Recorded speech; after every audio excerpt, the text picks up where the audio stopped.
Ayun na nga po ay bumaba na kami sa city na mismo. So kung naalala niyo po na galing po kami kanina sa may mataas na bundok dahil pinuntahan din namin ang nag-iisang simbahan na sa tuktok ng bundok. So yung tinuro ko rin kanina sa inyo na makikita o matatanaw namin ang old city ng Georgia. So andito na kami ngayon sa isang village. So madadaanan mo yung mga bahay na iyan, yung village na iyan, papuntang simbahan o another church ng Georgia. So naglalakad-lakad kami at di namin alintana na napakalamig. Samantala may kasama din po kami mga turista, yan po sila ay taga-Africa din. Pero nagtatrabaho din sa Dubai, kasama yung anak nila. So ang dami nilang tinatanong sa nagga-guide sa amin. So kami nakikinig lang. Siyempre kung magtatanong-tanong ka pa, English pa, dudugo pa yung ilong mo. Joke lang. So ayan na po, makikita nyo na o natatanaw na natin ang simbahan. So yan na lang, isa na lang na likuan at makikita nyo na ang simbahan na mismo. Ito na po yun. So ito daw yung sinasabi nilang old city. So ito yung pinuntahan namin ngayon.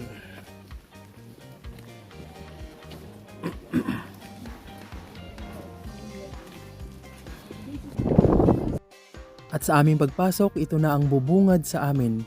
Maa-amaze ka at makikita mo ang napakataas na mga pader na nakapaligid sa simbahan. Makikita mo din guys ang napakagandang structure ng mga building nila. So hindi pa yan mismo ang simbahan at papasok ka pa sa loob. Pero alam mo yung naalala ko yung mga pelikulang about sa Greek movies, parang ganito. We had always said Georgia had so many areas. So the Persians, Iranians, So ito na po guys ang isa sa mga monastery or church ng mga taga Georgia. So tinatawag dyan na Orthodox Church dahil nga kadalasan karamihan sa Georgia ay mga Orthodox. So yan yung mga kasamahan ko din na ang dami pa rin tinatanong sa nag-guide sa amin. So makikita nyo yung flag ng Georgia, makikita nyo nasa paligid, mga bundok. So yan guys ang simbahan ng mga Georgian Orthodox. So sinasabing isa ang bansang Georgia sa tinatawag na simbahang Orthodox sa buong mundo na may tinatayang 300 million na mga deboto. Sinasabing nabuo ito ng mga imperyong Romano na tinatag ni Apostol Pablo. Ang pinakamatandang simbahan sa Georgia ay tinatawag na Ancient Basilica of Bolnisi Sioni na mayroong 253 churches na makikita sa Georgia. Sinasabi din na ang mga Orthodox na pari ay hindi rin pwedeng magpakasal pag sila ay naordinahan na. Ang Georgia ay isa sa pinakasinaunang bansa na nagpakilala ng Kristyanismo. Ang relihiyong Orthodox ay gumaganap ng isang mahalagang papel sa pagbuo ng bansang ito at ang Orthodox ang pangunahing relihiyon sa bansang Georgia. Umabot lamang ito ng 65% ang mga Orthodox at 10% ang mga Muslim at 2% naman ang mga Katoliko. So kung inyo makikita, napakaganda ang kanilang mga simbahan na kahalintulad din sa simbahang Katoliko. Makikita mo din ang imahe ni Jesus o yung kanilang pinaniniwalaan. So napakaganda ng structure ng simbahan nila guys.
Sa mga nakikita ko sa loob ng simbahan, masasabi kong may kahalintulad siya sa simbahang Katoliko. Pero ano man ang relihiyon mo, iisa pa din ang ating pinaniniwalaan, ang Poong lumikha sa atin na si Hesukristo. Maraming salamat po mga kabayan sa inyong pong panunood sa aking pong paglalakbay sa Georgia. So don't forget to like and subscribe to my YouTube channel and FB page, Pinoy Abroad Harjan. Maraming salamat.